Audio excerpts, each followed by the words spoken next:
performance have been enhanced like through a vegan and vegetarian diet.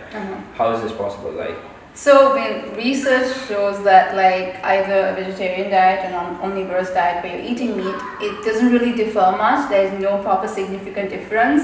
But I would say like maybe a plant eating, like when you're eating more plant-based foods, you do have more dense nutrients in your body because you have more phytonutrients, fiber, the minerals, vitamins are all like much higher through a plant-based diet. So you may be feeling like you have more energy and you are, as it comes back to recovery as well. So everything is enhanced because of all the nutrients you're gathering into your body. So that's one thing. And also another thing is there's less saturated fats and cholesterol. I mean, it doesn't really like, it might not look like it's interconnected, but it is in terms of like cardiovascular fitness and more of enhancing that, because most athletes that's important in terms of like increasing your cardiovascular fitness and being more able to last long in a sport. Cardiovascular type sport, right? Exactly. Yes. But there are some like vegan strongmen also, which is like quite confusing because strongmen eat like a lot. And just plants and vegetables have less calories. So you're gonna have to consume a lot more. Yeah, so that's another thing. Like even in the documentary, like I mean, as when nutritionists talk about this whole documentary, they're like they don't really talk about the quantity they're eating because obviously it's huge. It's huge because for a person, especially if you're plant-based, they just said it's less in calories and the amount of protein is less, like in terms of comparatively to a meat eater. So the quantity is obviously more. So that is something they don't really showcase much, I think, in terms of like talking about it. So when it comes to a vegan vegetarian diet, which category of athletes would it be only like the cardiovascular? I think it would really benefit them, like because of the decrease in saturated fat. And endurance sport mostly. I think they benefit more towards this. But I'm not going to say like a powerlifting person will not be able to. You can.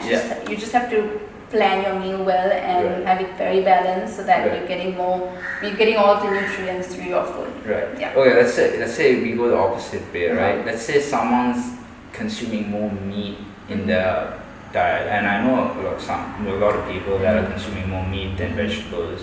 Like, what would you consider that being healthy? If they were, let's say they were a person that exercises regularly and that fit, they're not lazy, they're active.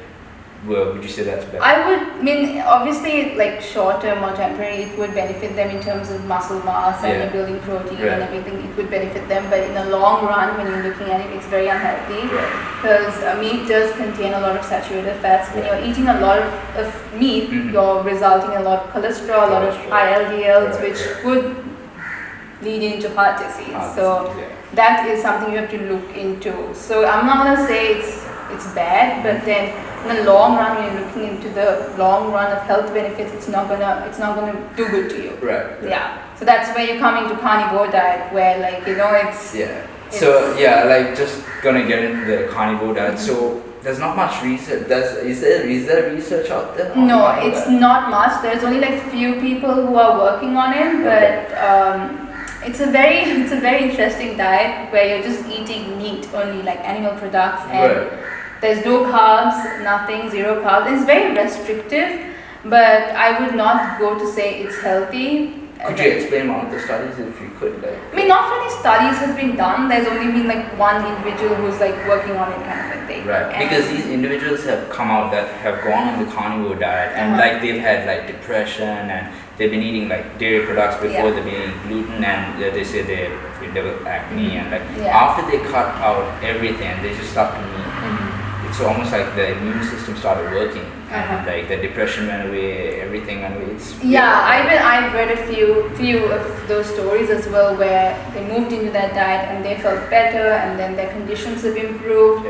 But you can't it's a one case or two case kind of a thing, and you can't base that towards larger studies. Say if it was to be done on a large observational study, you can maybe say, okay, this might be positive. But now, as there is no like a larger study, you can't really say it's beneficial, because if you look at it in an overview perspective, it is a bit, I'd say not healthy. Not healthy. Yeah, I mean, I wouldn't recommend it to anyone who I'm helping to. Right. Because like the individuals have also like said, oh, they shed a lot of weight. I mean, obviously you're taking a lot of protein. Yeah, So it's no carbs at No all, carbs and at all, only yeah. protein. So Yeah, you're bound to. Yeah, that's another thing. You're Yeah. bound to lose weight if you go into that diet. Right. But for the long run, it's not going to be healthy. Right. Right. Right.